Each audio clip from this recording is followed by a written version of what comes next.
Hey, Psych 2 students, how are you this morning? It is Monday, April 3rd. No, 6th. 6th, okay? And we are going to continue on with our discussion of psych disorders. So if you want to go ahead and get out your psych disorder chart for this chapter. And I am aware that I have made some mistakes on Canvas I've mixed up my chapter numbers. So just right off the bat, for being stress and health, when actually in Canvas it's listed as being psych disorders. So again, I think Anna recognized early on that I skipped chapter 4.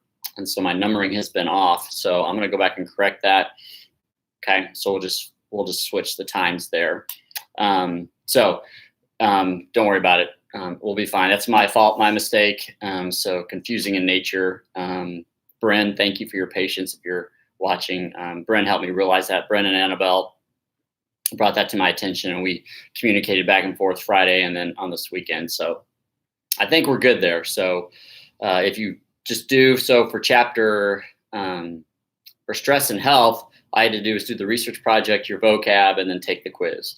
If you did the wrong research project, you're fine. I'll still count that and put that in for the disorder grade, and then you can go back and do the stress one. So we'll just swap them out is what we'll do. Just make sure you do both.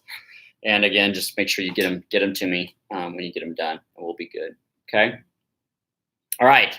So today we're going to be on disorders 8 and 9. So on Thursday, we ended with our somatoform disorders, conversion, and factitious, which used to be hypochondriasis or a hypochondriac. Okay, so today we're doing 8, which is dissociative amnesia.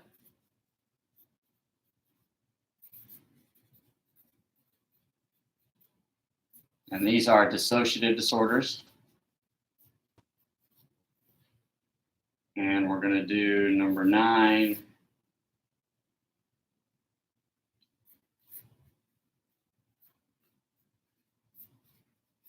Dissociative identity.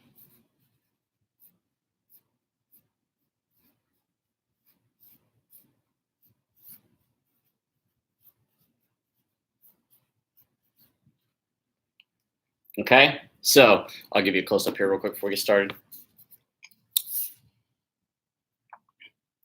Okay, so 8 is dissociative amnesia, and 9 is dissociative identity disorder, what used to be called multiple personality disorder. Okay, and these are both dissociative disorders. Okay, so that is our category, and that is how they're organized in the DSM-5. All right, so we'll go down and we'll talk about the symptoms as they are unique. The causes are the same, and then same thing over here with the psychotic versus neurotic. Okay, now dissociative disorders. Let's understand what dissociation is, because we all do it. All right, so we all dissociate during the day, and that's kind of like when you just zone out and take a mental break. Right. So if you take AP Psych next year, we talk about it that you have ultradian rhythms, which are times during the day. About every hour and a half to 2 hours, your brain needs to run idle. It dissociates. It just kind of like when you space off, you daydream.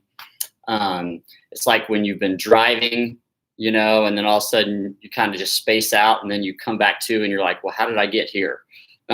So it's what we believe it's time. It's good for your brain, which is one of the things that's kind of damaged and hurt by technology, is that you don't get that ultradian rhythm, or that dissociation that your brain needs to do momentarily throughout the day. It's kind of like it just needs to stop taking input from the environment and just kind of run idle, just kind of replenish itself. Okay. Also, which is what's dangerous, not dangerous, but basically a bad thing about having you in school all day. Again, teachers, I can see students have ultradian rhythms, and they have them first hour in the morning. They just kind of space out. The lights are on, nobody's home. They're just not engaging with the environment because that brain's just kind of running idle. So that is a healthy neurological process called an ultradian rhythm or dissociation. So we all do it. I can remember when I used to read books to my children before they went to bed when they were younger.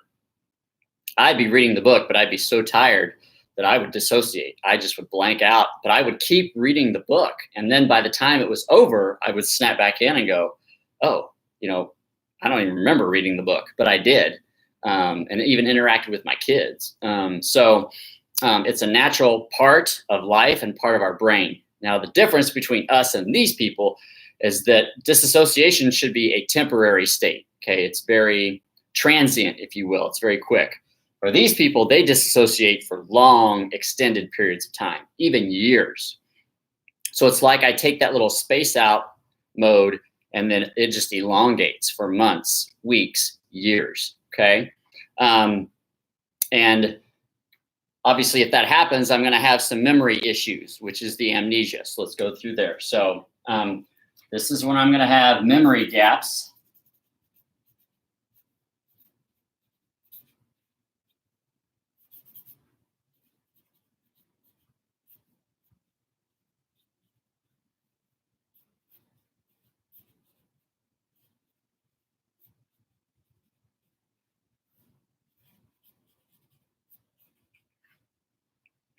Okay, so, and I'll show you the close-up once we get done.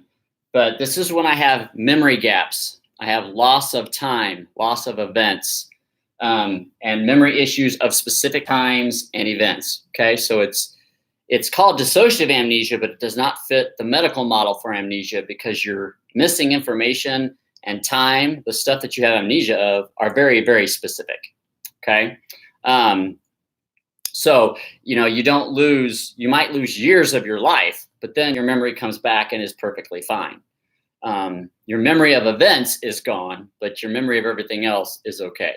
So as you can see, it's kind of somatoform. My anxiety has become so intense that it has caused me to dissociate for a long period of time.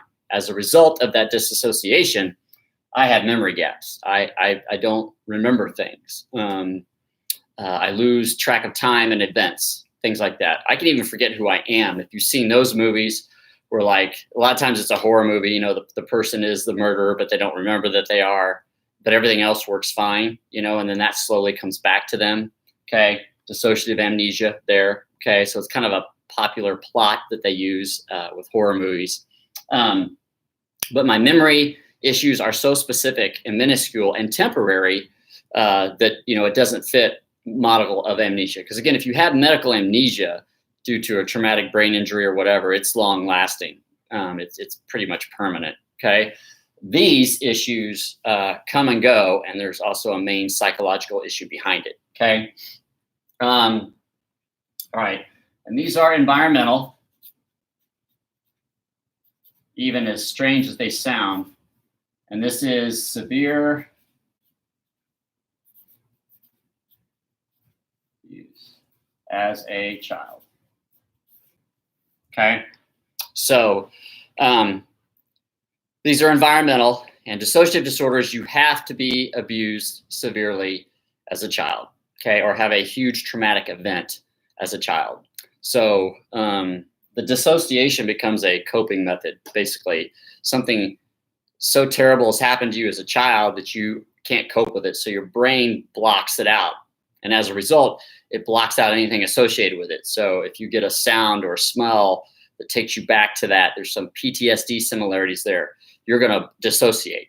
You're going to block out times. And the times when the abuse is huge and going on, I'm going to block that out and disassociate it as well. So most of these patients don't remember their early years. They have, there's been cases where people have forgotten their whole third grade year, fourth grade year, fifth and sixth grade years, So basically when the abuse is going on, they're dissociating to help them cope with the terrible things that are happening to them. And usually it's by the hand of a family member. So it's also much more traumatic.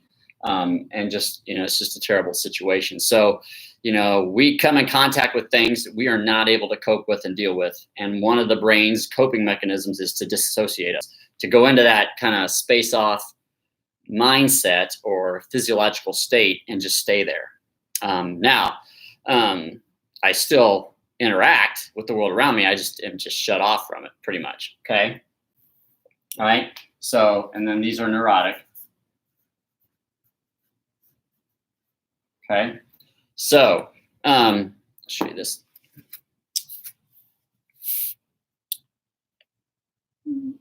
Okay, so sorry. All right, so dissociative amnesia is a dissociative disorder. Okay, symptoms are memory gaps, memory issues of specific times and events.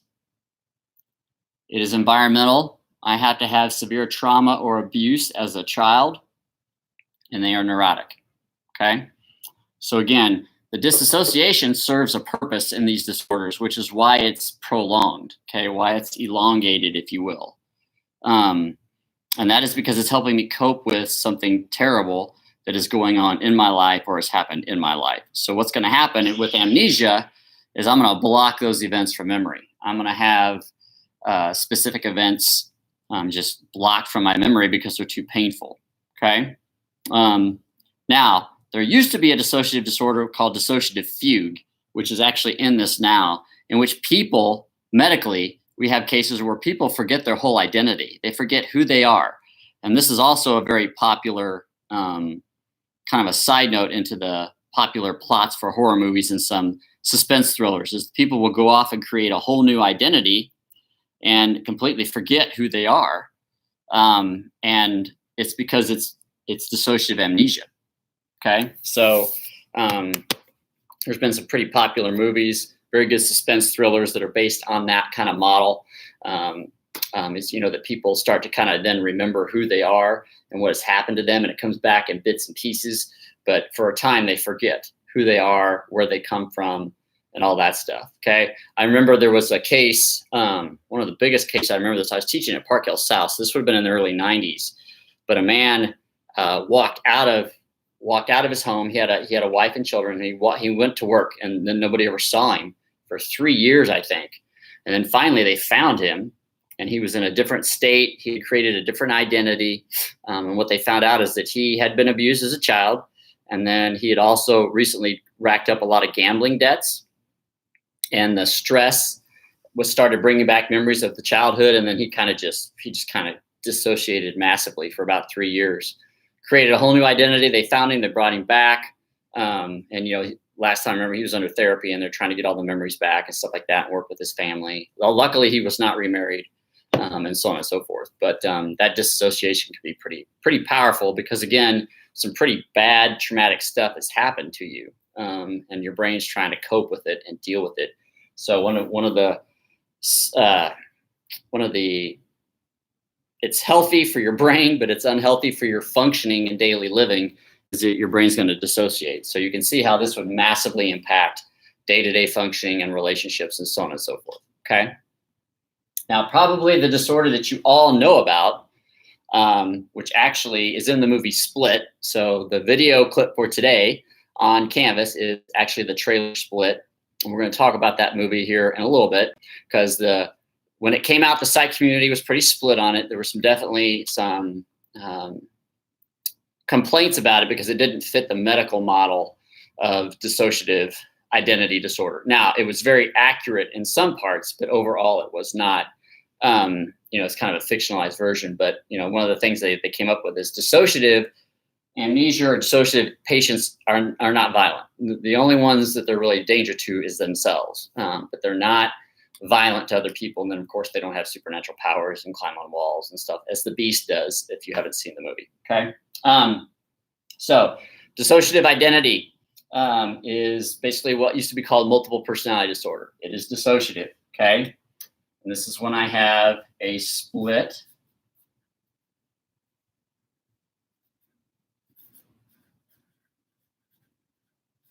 in personality.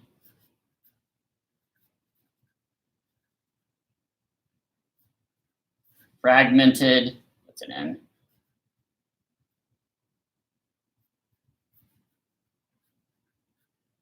Identity and self. Okay. And it's going to be the same thing for the other ones.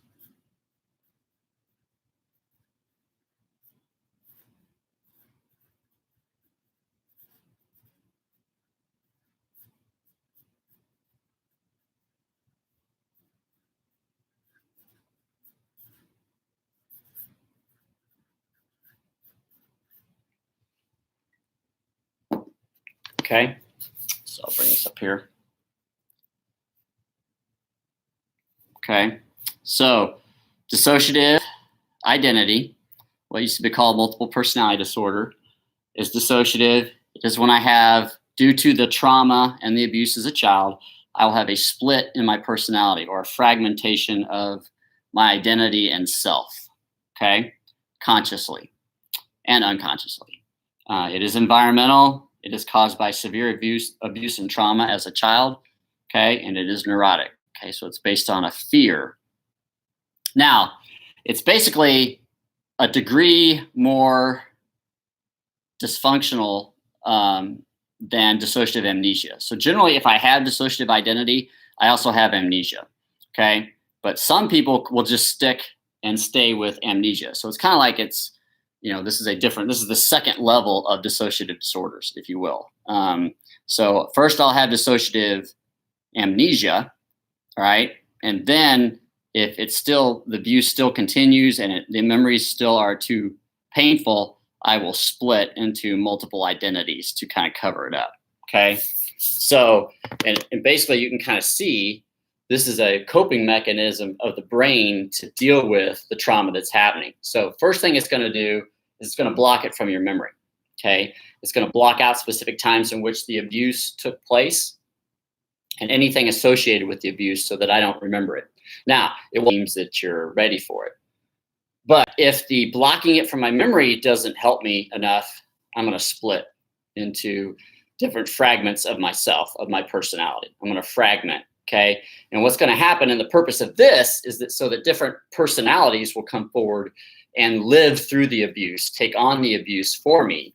And then I'm just going to sit back in this dissociative state and not know that anything's going on. So it's like when I have a period of disassociation, when I space off, another part of me is going to come out and form a whole new personality and live my life for me. And these personalities, these fragments of myself, can actually live my life for long periods of time. Now, Split does a great job of kind of describing that. So I encourage you to watch the movie, at least different parts of it. And even the video, the clip that I've chosen, actually includes the psychiatrist that's treating the patient, and talks about, in his mind, he's got these 20 some odd personalities that are all fragments of himself that have come forward and lived the abuse. And they all hold the memories of the abuse, but their job is to hold it and to keep it from the real person until they're ready for it. And then they kind of all converge together and then the memories come forward. So, and if you notice, I'm not gonna give anything away, but at the very end, when the real person comes out, he's got lots of missing time, because his life has been run by all his different alters, if you will. That's what they're called.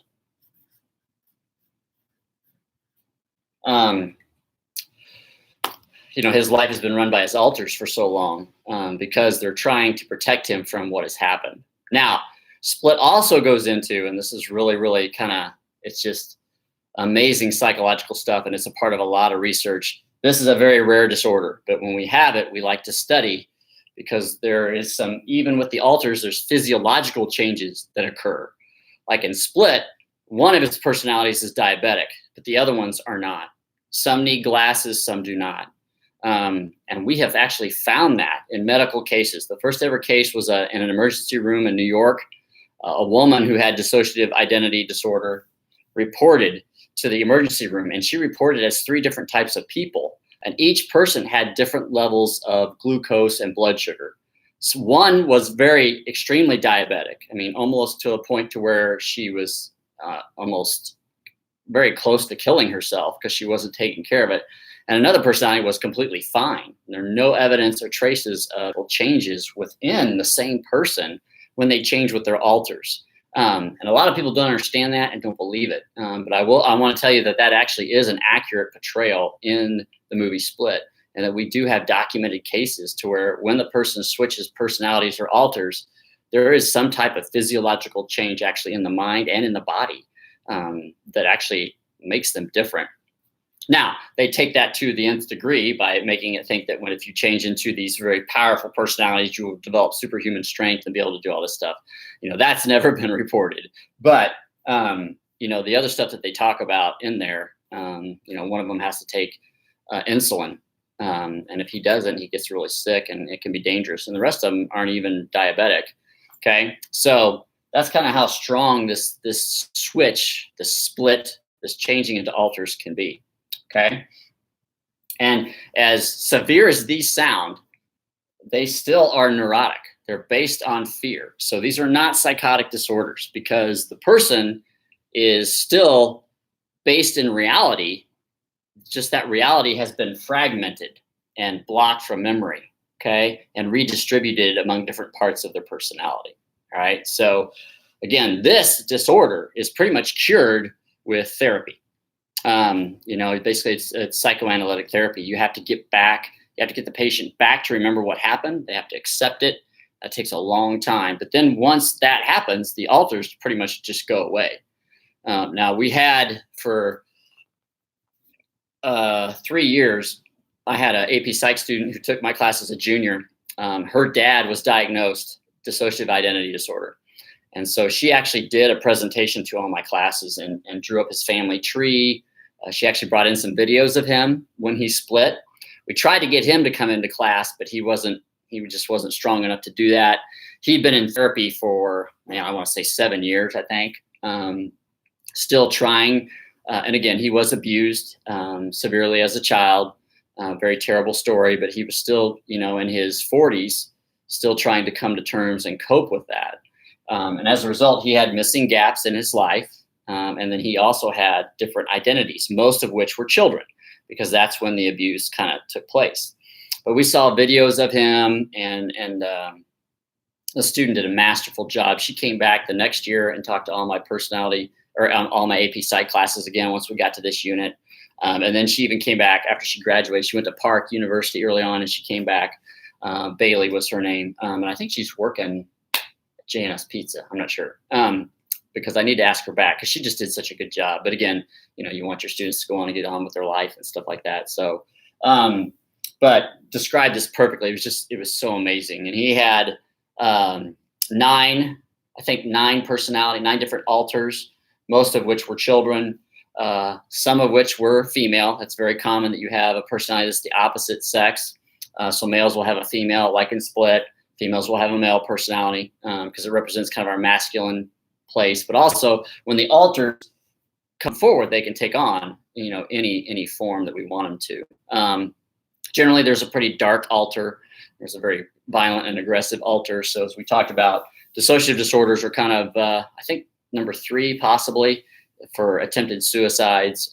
So this is a disorder that if you have, it increases that likelihood, that risk of it. So you have to be very, very careful, which the student did say, they constantly had to bring that up with their dad. But they could tell when he would slip into that dark alter or personality. And then they just really had to watch him and make sure he was okay. Go to the therapist. Sometimes they went to the hospital, things like that. Okay.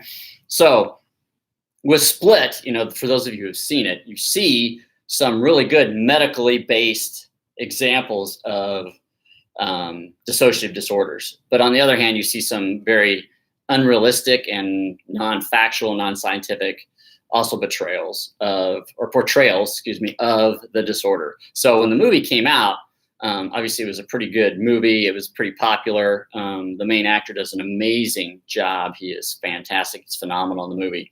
But the psychological or the psychology community was not very happy because it portrayed a disorder in a dangerous light. So, it made it, basically what's going to happen here is people walk away from the movie thinking that these people are dangerous and they're most likely to become serial killers, they're violent, which is not an accurate portrayal of this disorder at all. Again, and I've only contacted 2 cases of this in my entire career. Now, I was only in the clinical community for about 4.5 years.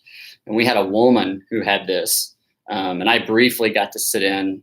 We were not allowed to, obviously, counsel her for our supervision hours, but we could observe if she agreed. And some days she did, some days she didn't. And then with my student case. So it is very, very rare, very rare. But it's very fascinating. It's almost unbelievable at times, the power of the mind. But again, it just shows you in psychology how much more we have to go. The mind is so amazing. It's so powerful. And again, we just have scratched the surface. But these disorders kind of show us the power of the mind to protect you, and what lengths it will go through to help you cope and protect you and keep you safe when something terrible has happened to you. Okay. And again, very similar to PTSD in some regards in that it's protecting you. The only difference is this one usually is only found when there is severe kind of long-lasting child abuse at a young age. So it seems like it manifests itself then and creates itself. In AP, we actually talk about, there's actually an artist. There's some videos, like if you Google multiple personality artist, and she actually paints different depending on which alter. I show that in AP. It's very fascinating, but it shows the power of the change, and that this artist is actually world famous. She has shows and people buy her paintings and stuff like that, but she has them all categorized by her different alters. So she actually signs them by the different alters, and each of them are distinctly different. And the artistic community and experts, basically say that these could not come from the same person.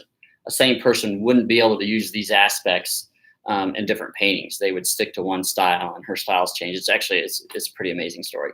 But again, it's huge trauma and abuse as a child, and so on and so forth. So it's there. Okay. So if the clip for Split isn't on there, I'll put that on there. And then, watch that if you have any questions, if you want to see. And again, my hope is that if you do watch it again, or if you've already watch it again and see it through a real light now with the psychological background and knowledge that you have of what the disorder is really like. And if you want to research the disorder more, again, just type it in and look at it. They'll actually take you to the DSM-5 and see the requirements for it. And then I know there are even articles that say this is what's true about the movie, this is what's not, so on and so forth. There are also some pretty popular movies like Sybil, which was redone. It's like a 1970s movie, Sally Fields, and it was redone again in like early 2000s. And there's some other ones that are in there. And again, this has kind of also been portrayed in some horror films and stuff like that. Okay. All right. So any questions? Are we good?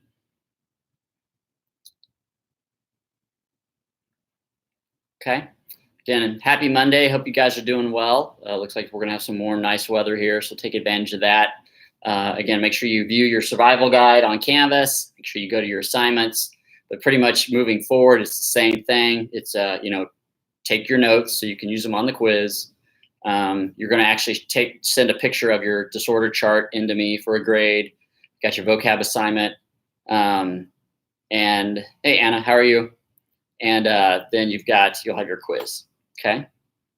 And then still working on the final, but you'll take some type of final in which you can use your notes as well. Okay. All right. Happy Monday. Have a good week. Again, if you need anything, you have any questions, just email me, contact me, and we'll get it answered for you. I did have a student also ask me about they're having problems viewing the YouTube live stream. So I think the best thing to do is just log out of your student account and log in with another Google account, and then you get everything. Or use your phone, use a home computer. But if you use a laptop and you're in your student account, I don't know, it's a filter issue, but all the videos are approved by LPS. So there's just no reason on my side. They're all public. Anybody can see them. So I've done the filter, but I think that's what most students have had to do to get through the live streams. Okay. All right. We'll see you tomorrow.